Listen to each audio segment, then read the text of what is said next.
jin maxaa la yidhaa kelmadda jin waa maxay casharadeenii horey ku jirtay waxaa kaloon ka jawaabnay asalka jin muxuu ahaa muxuu jinku ka samaysan yahay waxaynu soo tilmaannay inuu naar ka samaysan yahay su-aal baa markaa dhalatay oo waxaa la yidhi jinka waa la cadaabayaa haddii la cadaabayo isna cadaab baabuu ka samaysan yahay cadaab muxuu ka gurayaa min maarijin min naar isagaa olol kaba samaysan wa khalaqa aljaanna min maarijin min naar isagii baa naar ka samaysan maxay naari ka taraysaa su-aashaasna waan ka jawaabnay waxaynu nidhi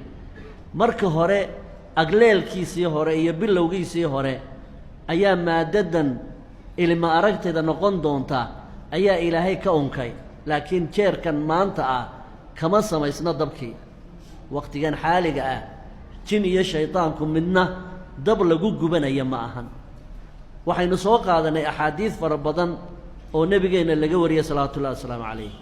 waxaynu xadiid saxiixa ku tilmaannay nebigeennu calayhi salaatu wasalaam salaatuleyl tukanaya inuu cifriid jinihii soo weeraray isaga oo dhimbiil daba wata oo doonaya nebiga inuu wejiga kaga gubo markuu sujuudayey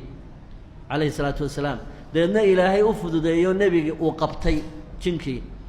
su-aal baa marka aynu ka jawaabaynaa oon odhanaynaa hadduu isagu dab ka samaysan yahay wax gubaya muxuu uga baahday inuu dhimbiil daba soo qaato muu gacantiisa un saaroo ku gubo wuxuu rasuulku tilmaamay calayhi salaatu wasalaam inuu ilaahay awood u siiyey inuu jinkii soo weeraray cunaha qabto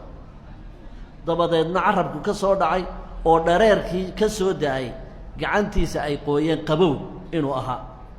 dhareerkii jinka ka soo yacni daatay inuu qabow ahaa marka maadada hore uu ka samaysmay